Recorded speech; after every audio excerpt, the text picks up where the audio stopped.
you're not really worried about, advertising or the cost of people or whatnot, because you're going to hold on to them, not churn them out in 90 days. Conquer Local. It's really a breath of fresh air. Good times. I help leaders go from anxiety to authority under pressure. And then let's go and get it. It's an ecosystem. The hardest part here is going to be getting me to shut up on this one. Conquer Local with Vendasta, hosted by Jeff Tomlin. Welcome to the Conquer Local podcast. Our show features successful sales leaders, marketers, thought leaders, and entrepreneurs who will inspire you with their success stories. Each episode is packed with practical strategies as our guests share their secrets to achieving their dreams. Listen in to learn the highlights of their remarkable accomplishments and get tips to revamp, rework, and reimagine your business. Whether you're a small business owner, a marketer, or aspiring entrepreneur, the Conquer Local podcast is your ultimate guide to dominating your local market. Tune in now to take your business to the next level.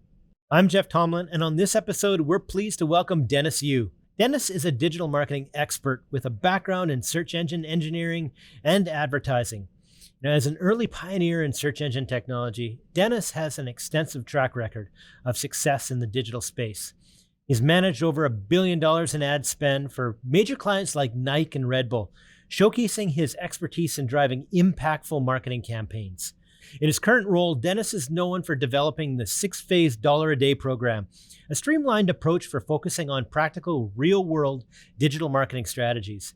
This program is particularly renowned among digital marketing agencies for its effectiveness in lead generation and business growth. With a career spanning significant advancements in digital marketing, Dennis brings a wealth of experience and no-nonsense approach to his teachings and strategies. He's a resource for agencies looking to enhance their digital presence and drive substantial results in their advertising efforts. Get ready, Conquerors, for Dennis Yu coming up next on this week's episode of the Conquer Local podcast. Dennis Yu, welcome back to the Conquer Local podcast. Hey, it's always great to see you, and just want to say thanks for taking some time out of your busy day. I know you're all over the place right now. Thanks for joining us. Good to see you, Mr. Jeff. Hey, for anyone that doesn't know how much Dennis travels, how many days out of the year are you on the road? 200. 200, easy. You're calling in right now to the podcast from Sydney, Australia, and then you're off to another continent after that, and I'm sure to another speaking engagement. So thanks again for taking some time. By the way, saw on your Twitter feed you were listening to RFK speak. And counting the number of Secret Service agents that were protecting him. Whereabouts was that? That was in Las Vegas last week. Yeah, he had an entourage around him. They're taking care of him. Yeah. Yeah, it's insane. I would never want to be that famous. No kidding. Well, you're probably getting there. Hey, I wanted to start out with a little bit of trend. Yeah, OpenView Ventures just came out with their most recent benchmarks in the SaaS space. And one of the things that they note is customer acquisition costs are up, customer retention, over this last year for software companies typically down. So in terms of, trends that are impacting, digital marketers, what are you seeing the same sort of thing? And what else can you layer onto that? Look, the cost of acquisition has gone up every year in the last 30 years in digital marketing because of the cost of the traffic, because of the cost of people, because of competition, because, whatever. But all that really means is if you're good at what you're doing, it doesn't matter because it's all about having great LTV. Yeah. So if you really take care of your clients and they don't cancel on you, you can afford to pay more than anyone else. And in fact, you want the cost of acquisitions to be higher because you want to squeeze out your competitors. If you're really good at what you do, you're not really worried about, advertising or the cost of people or whatnot, because you're going to hold on to them, not churn them out in 90 days. Yeah. Are you finding people that are dealing with smaller clients having to go up market to work with customers, like an ideal customer profile that has a larger lifetime value? I think it's less about a different customer base and it's more about being able to be efficient and have low churn. So one of my friends, Josh Nelson, runs Plumber HVAC as an agency. He's at $6 million a year ARR now. And I think a few years ago, he had only, 50 or 60 clients. Now he's maybe 300, 400 clients. So he's just tuned his operations where it's not that he's charging more. He's just able to do Yeah. it at scale.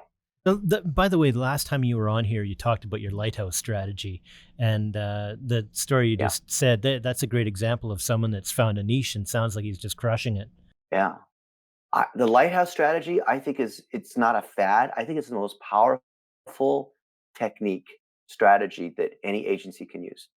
And I'll give you a few examples from my own direct experience because that's what we like to speak from. So I have a friend, Tom Ferry. He's the #1 real estate coach. He's got 400,000 real estate agents that follow him. If you're a real estate agent, you know who he is. And we've done a master class together. We've done training together because he's got that audience. I'm not a real estate agent. I've never bought or sold a house.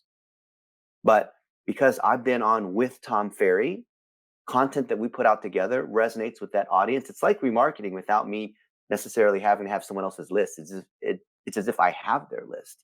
And thus, by putting an agency under that Lighthouse's name, then you instantly can beat anyone else who's an agency because you have the top figurehead as the leader of the agency. So, I look at Roger Wakefield. He's a friend of mine. He's a plumber. He runs a large plumbing company. I think they're like 13 million a year in Dallas. And he happens to have a YouTube channel with 1 million followers. So if you have a broken toilet or whatever it is, you probably have seen his videos, right? Yeah. And so we have put services under his name. So why wouldn't you take the top chiropractor, the top dentist, the top whatever, and put an agency under that name? Because Richard Branson has 700 Virgin whatever companies. Yeah. You think he really owns all those Virgin companies? No, he's just licensing his name. Yeah. So, it certainly makes sense. If you have the best known person in that category, then, the best known plastic surgeon, all the other plastic surgeons are going to know who that plastic surgeon is. And then you just cut him 5% or whatever it is as a royalty. And so we've done that in several verticals. And it's not even fair because I don't know anything about plastic surgery or liposuction or rhinoplasty or whatever it is, but we put it under that person's name. Why Bang. not, right? Assuming you can provide the results, it's well documented, you have a good reputation, you have a good the fulfillment's solid, all of that. It's incredible. By the way, I saw you sharing out the story about the plumber. What he just hit a million views on his YouTube channel. People would think subscribers and like 200 million views or so. Yeah. Who would think that someone in that type of profession could gain that type of awareness and traffic? It's really incredible, actually. Well, look at what he's done. So he is a master plumber. That's a term. I didn't realize that was a thing. Yeah. Like it's not just he's a good plumber. There's a term called master plumber. And he's literally for years he's been making videos on what happens when the drain is clogged, what happens when there's poop in there, what happens when you're building a new house, every one of these situations. And because he's so dedicated, because he's scaled a real business as a plumber, he's teaching other people how you can get a career in the trades. So he and I actually share the same mission of creating jobs for young adults. And because so many people have learned how to become a plumber, how to build a career by following him, then it certainly makes sense that the next step is that he can do this at scale and help agencies as well, his own agency on top of that. But if you're good at what you do, you're doing it because there's a larger mission, right? Yeah. And so people follow. Everyone who's a plumber knows who this guy is. Yeah. Because they've grown their careers and their businesses at scale with him. Incredible. So, Dennis, you work with some really, really big brands as well, like Nike, Rosetta Stone, Golden State Warriors. So those are really big enterprises. When you think about, first off, I have two questions for you. Number one, is there a common thread that has brought some of those big brands to you, like a specific type of thing that they're looking for? And number two, when you're working with a brand of that sort of size, how does your approach differ from working with someone that's sort of, say, a local business or a smaller agency? Yeah. So to those two questions, I'll answer it in a slightly different way. There's your perceived value, and then there's your actual value. And the whole point of lead gen and acquisition is they need to perceive that you are the best, that you actually deliver great results. You could be the best SEO, website, social media, whatever you are, right? You could actually be the best. But if they don't perceive you as being different from all these other folks in a legitimate, authentic way, they're not going to want to work with you. And so the Lighthouse strategy we talked about before, I think is the easiest way to create the perceived value. So there's two things, well, I guess three, that I think do this, that for the more enterprise clients, you have to do more of it. So first off, if you want the larger enterprise clients, you have to have enterprise clients. The way we got Nike was we did marketing for Adidas, because some of the campaigns that we ran for Adidas for the Olympics, Nike saw them. They're in the same city, right? Yeah. Like Google and Yahoo in the same city. Like all these companies are like in a competitive category, like in the same place. They said, we saw what you did with Adidas. Can you come in and consult for us? And at first I thought, well, it's a competitive thing. Why would I, and so it was okay. Like we had Allstate Insurance and State Farm together. At one time we had Red Bull, Monster Energy, and Rockstar all at the same time as clients. And I went to my attorney and I said, can we do this? And he said, Dennis, when you have two in the same category, that's called a conflict of interest. But when you have three or more, it's called a practice. Because they want to, right? Oh, there you go. Big agencies, as you know, are conflict agencies. But it was the work that we did for Adidas that caused Nike to reach out to us as inbound marketing. It wasn't because we had sales reps using AI tools to send out outreach, or because we sponsored the big conference, or because we paid someone, or like, it was simply the reputation that came from the Lighthouse strategy. If you're really good in sports, for example, then you're going to attract more of the same kind of thing because other people, because the bottom line is with enterprise, a lot of people think it's this moat, this like castle you have to somehow beat down the walls and get inside and like pillage everybody and like a barbarian or something. No, it's based on relationships, just at scale. There's more relationships. So the way we got the Golden State Warriors is because of what we did for Nike, and because of a lot of the friends that are in common between these different companies. When the new head of marketing, the new CMO came in to the Golden State Warriors, my friend Kenny Lauer, he said, Dennis, you're the first person I called because I have this big challenge and I know that I can trust you. And I happen to see what you did for Nike and we want to do the same kinds of things and drive sales. And, other people said you can't drive sales using social media and Facebook ads. And I know that you can do that. So, come in and help us do that, build the team. So number one is having other enterprise clients like that you uplift as a Lighthouse client. Number two, this is one that I've almost never see agencies do, is you publish the results of that Lighthouse and you elevate them. So with the Golden State Warriors as a client, because at one point they were the number one sports team in terms of marketing, better than Manchester United, all the other teams out there. I had a chance to keynote at a big conference, and the organizers invited me and they said, hey, last year, Richard Branson was the opening keynote inside the stadium. And this year we're inviting you to be the opening keynote. I'm like, I'm not Richard Branson, but sure, why not? Right? You're going to pay me a lot of money and fly me to Europe and all this. And it said, I'll take that, but I'm going to offer you something better. I'll come and open, but then I'm going to invite the head of marketing for the Golden State Warriors, the number one most winning team in the NBA, and have him present how he created a dominant brand, not just dominant in sports, but on the rival level of other brands like a Starbucks or a Disney or one of these other major brands, how he built the brand and built sales and built the list and all that. And then this was my kind of Trojan horse, because by having the CMO of the Golden State Warriors speak on stage and say how they did that, they naturally were saying, here's the checklist that we use. Let's log in. Here's the campaigns. Here's our analytics. Here's our sales. Here's how we organize. Here's how here's how our team is laid out, right? And what he's really doing was talking about what it was like working with Dennis's team. But it wasn't a testimonial, right? You see the difference, Jeff? Of course. All these other agencies are trying to do testimonials. Oh, we love Vendasta so much. Vendasta is so good. Yeah, I agree with all those, but that's not helpful. That's a testimonial. Instead, here's how I use Vendasta to grow my 7-figure agency in the chiropractic space. True story, right? I Yeah. grew a 7-figure agency using Vendasta, Snapshot Report, all the different tools in there, right? And so that was actually helpful. So when you have your Lighthouse talk about you, following a particular checklist that you then share so that everyone else in the NBA, Mark Zuckerberg and these other guys shared our checklist. Here's the checklist that the Golden State Warriors used to set up remarketing audiences and drive LTV by having repeat ticket purchasers and merchandise buyers. Yeah. Then it's real value. So the Lighthouse plus honoring the Lighthouse, sharing via a checklist, a published set of videos, SOPs, task by task way of doing things is what agencies, for some reason, most of them don't do. Dennis, I love that story, and it reminds me of this book that I had read a long time ago in my in my work career. But I think the name of the book was How to Jumpstart Your Business Brain. It was by Doug Hall, anyways.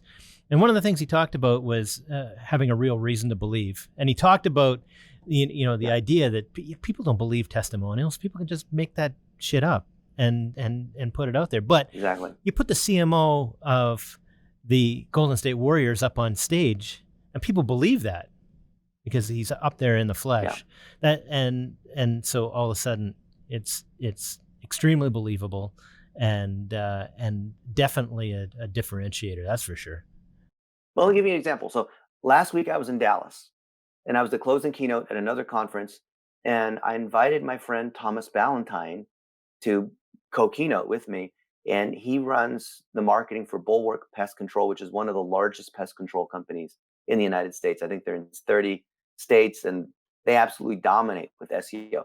SEO is 70% of their business. So you type in bugs, spiders, pigeons, whatever, like they're number one there, ahead of like Orkin and all these other places, right? And so let me ask you, Jeff, what carries more credibility for someone who owns a pest control company? Because there's 20,000 pest control companies out there. Me saying, hey, let me tell you, here's the 5 tips on how to do SEO if you're a pest control company. Or Thomas Ballantyne saying, this is how we do it at Bulwark Pest Control. Yeah, real reason to believe. He did it. Eh? Yeah. So it's not that I'm afraid of speaking. It's just I prefer having the person they trust say, this is how we did it. Let me log into my Google Analytics. Let me show you exactly how we build our campaigns. I'm not just going to talk about it. I'm going to log in and show you exactly how it is. And he'll say, and by the way, we work with Dennis and blah, blah, blah. Right. Yeah. And then all it takes is that one moment where I'm standing next to him and he acknowledges me. Yeah. And that's it. And the other 99% of the time he's talking about all this that makes him look good. We're publishing a book together. He's the main author. Yeah. I'm the co-author. Right. Why wouldn't this guy who's the CMO at this company, why wouldn't he want to accept this gift from me that has no strings? It's elevating his career. It generates more SEO for him. It's public speaking. I'm paying for all of it. Why wouldn't he? I really think people are really hungry for recipes, and they go out and they look for not just a recipe, but they look for the best recipe, and they don't want to hear all the background about it and the fluff. They just want the recipe, and they want to believe it, and they want to think it's the best. I really believe that. And the best recipe is the one that you've implemented yourself many times. So all the other agencies out there, I'm asking them, why don't you elevate your best client and make them look good and show 1, 2, 3, 4, this is how we did it. There's no secret. So SEO is a secret, mystical, proprietary thing. No, this is how we use ChatGPT to generate articles and repurpose videos. This is how we hire VAs from the Philippines to do this thing at scale. This is exactly the script that we use. Just give it away. Yeah. And that's what's worked for us. That's great.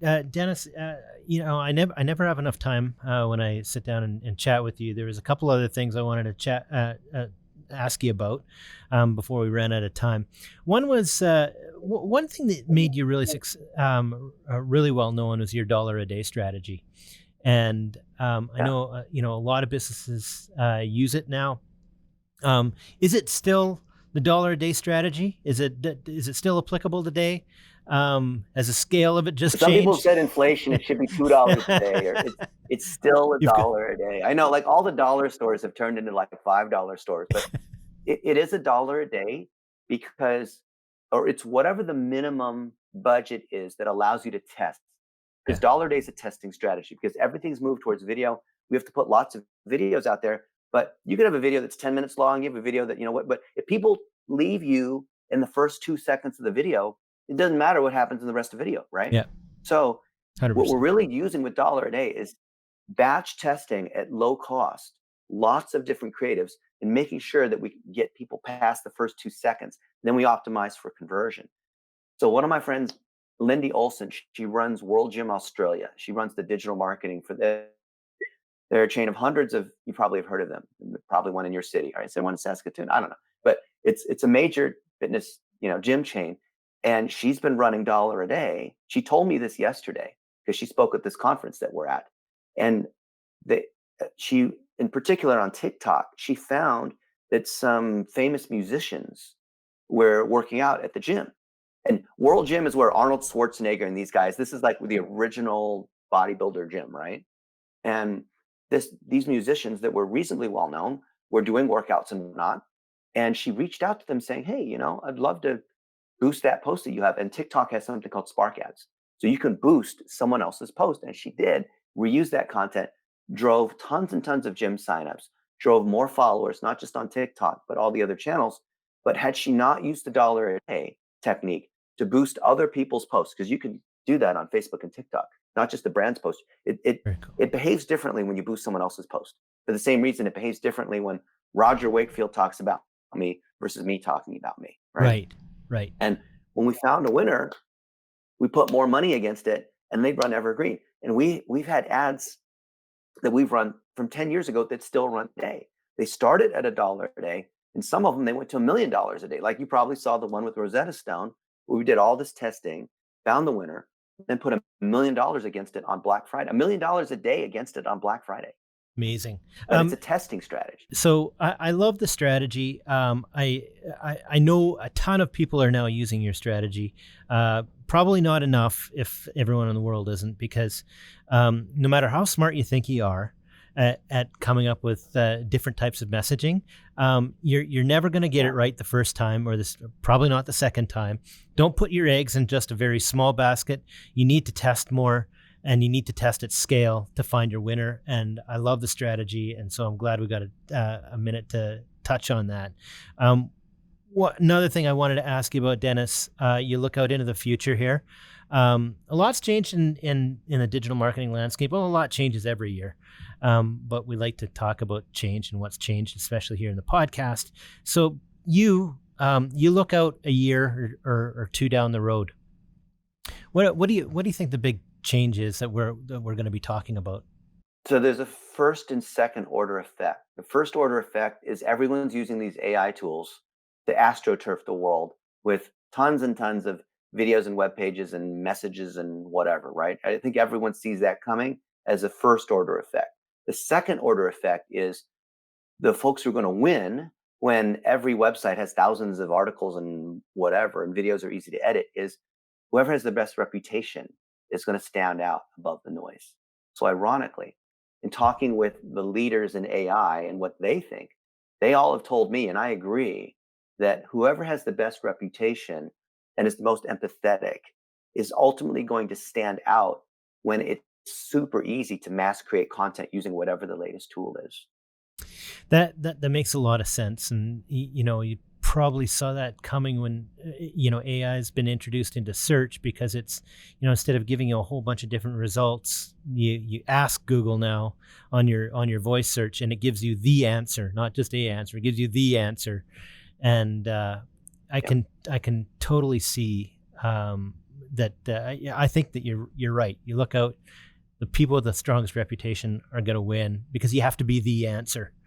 So yesterday I met the reason why I came to the search conference was I wanted to spend time with the head of search quality at Google. Yeah. And this guy, who I'm not supposed to mention his name, but if you look at my Facebook, you'll see I took a picture with him and he said it was okay. He's in charge of search quality at Google. And he said that right now, I mean, there's like most of the things I'm not allowed to repeat, but I'll paraphrase. He said that, yes, Google sees that lots of people are using AI tools to generate blog posts, location service pages, all that kind of stuff. Right now, they are not penalizing people for using that. But that is not permission to just willy-nilly go and spam, because they will catch you. They are working on a very hard problem. They said it's very easy to identify GPT-4 content, for example, right? From any particular model, Anthropic, Bard, whatever. But to identify AI content in general is a more difficult thing that they've been working on. But when they solve that problem, I'll ask the question, do you think, Jeff, there will be a penalty for people that are just using it for the sake of trying to trick the search engine and are not following the EEAT guidelines? Yeah, that's something to think about. And this has been true every year. Every tool, people abuse the tool. They get away with it by black hatting or tricking or whatever. And eventually it gets caught up because there's some new release and they get crushed. Don't you think that's going to happen here too? Every year, it always does. It always does. It doesn't pay to try to beat the engine. So your message is build an amazing reputation and be the answer. And take care of those clients. You build a reputation by A, doing a good job, B, making the clients look good by putting them on your podcast, not as a testimonial, but actually making them look good. And then C, publishing all that stuff, which, put a book. We have books that we've created with our clients, and it's just great. Then you don't have to worry about sales teams that are just cold calling and, doing that kind of thing. The clients come to you. It truly is an inbound world to stand out among all the noise. Dennis, is a boatload of amazing takeaways, as always, with our always too short conversation. What's next on the horizon for you over the next little while here? I'm going to Pakistan, and this is helping as part of our mission to create 1 million jobs. We've created 250,000 jobs in the Philippines, and I think Pakistan is the next Philippines. And these guys are all learning how to implement the content factory, the 4 stages of the content factory, which starts from raw video, turns it into articles, videos, YouTube, social media snippets, and then $1-a-day ads. So we think the content factory is the most legitimate and efficient way to do SEO. Dennis, if people wanted to get a hold of you and they have more questions, how do they interact with you? Google me, and you'll see my LinkedIn, my website, my Facebook, my TikTok, whatever it is. I'm happy to answer any kind of question you have. I always reply. It might take me a few days, but I always reply. I always want to see how everyone's growing. I remember what it was like trying to grow an agency, trying to get the first few clients, trying to hire a sales team, trying to do all these different things. So I'm here to help other people. Dennis, you consummate professional and a wealth of knowledge. Thanks so much for taking a few moments of your busy day to spend with us in the Conquer Local podcast. I bid you safe travels, my friend. An honor to spend time with you, Jeff. Awesome. You're the best. Always a pleasure speaking with our friend Dennis Yu. A bunch of valuable anecdotes and lessons. The first takeaway is utilize the Lighthouse Strategy for agency growth. He spoke about the power of the Lighthouse Strategy. It's when you align your agency with a top figurehead in a specific niche. This will position your agency as an authority and attract high-profile clients, exemplified by his success with Nike, Red Bull, and the Golden State Warriors. The second takeaway is the first and second order effects in digital marketing. Dennis discussed the evolving landscape of digital marketing, highlighting the first order effect of widespread AI tool adoption and the second order effect of reputation becoming paramount. Building a strong reputation, leveraging AI ethically, and prioritizing client success are keys to long-term success in the dynamic digital marketing field. If you enjoyed Dennis Yu's episode discussing lead generation, check out our previous episodes from the archives. Check out episode 644, Scaling Global Brands to 10 Plus Figures Using Omnichannel Marketing with Justin Brenner, or episode 625, Building a Strong C-Suite Community with Jeffrey Hazlett. Until next time, I'm Jeff Tomlin. Get out there and be awesome. You've been listening to the Conquer Local podcast presented by Vendasta. Tune in next week for a new episode. Guest discovery and produced by Suleiman Adam. Marketing by Rory Lawford, Brandon Moore, and Suleiman Adam. Executive producers Brendan King, Jeff Tomlin, and Suleiman Adam. Recorded at Vendasta headquarters on the Canadian Prairies.